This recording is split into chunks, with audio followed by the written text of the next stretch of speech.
ವೀಕ್ಷಕರೇ, ಹೇಗಿದ್ದೀರಾ? ಎಲ್ಲರೂ ಚೆನ್ನಾಗಿದ್ದೀರಾ? ನಾನು ಕೂಡ ಚೆನ್ನಾಗಿದ್ದೀನಿ. ಇವಾಗ ಹೋಳಿ ಹಬ್ಬ ಬಂದಿದೆ. ಎಲ್ಲರೂ ಕೂಡ ಹೋಳಿ ಹಬ್ಬನ ಆಚರಿಸ್ತಿದ್ದೀರಾ?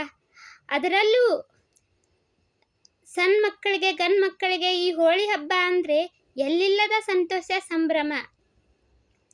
15 ದಿನಗಳ ಮುಂಚೆಯೇ ನನ್ನೆಲ್ಲ ಮುದ್ದಿನ ಅಣ್ಣ ತಮ್ಮಂದಿರು ಹಗಲು ರಾತ್ರಿ ಅನ್ನದೆ ಅಲ್ಲಿ ಇಲ್ಲಿ ಅಲಿದು ಕಟ್ಟಿಗೆ ಕುಳ್ಳನ್ನ ತಂದು ರಾತ್ರಿ ಇಡೀ ಎಚ್ಚರ ಇದ್ದು ಕಾಮನ್ ಸುಟ್ಟು ಮರುದಿನ ಬಣ್ಣ ಆಡಿ ಖುಷಿ ಪಡ್ತಾರೆ.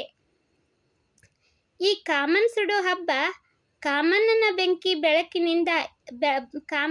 ಬೆಂಕಿ ಬೆಳಕು ಎಲ್ಲೆಡೆ ಹರಡಿ ನಿಮ್ಮೆಲ್ಲರ ಜೀವನದಲ್ಲಿಯೂ ಈ 7 ಬಣ್ಣದ ತರಹ ಹೊಸ ಹೊಸ ಕನಸುಗಳು ಹುಟ್ಟಿ ಆ ನಿಮ್ಮ ಎಲ್ಲ ಕನಸುಗಳು ನನಸಾಗಲಿ ಅಂತ ನಾನು ಆ ದೇವರಲ್ಲಿ ಪ್ರಾರ್ಥಿಸುತ್ತಾ ಮತ್ತು ಹಾರೈಸುತ್ತಾ ಸಮಸ್ತ ಕನ್ನಡ ನಾಡ ಜನತೆ ನಿಮ್ಮೆಲ್ಲರಿಗೂ ಹೋಳಿ ಹಬ್ಬದ ಹಾರ್ದಿಕ ಶುಭಾಶಯಗಳು.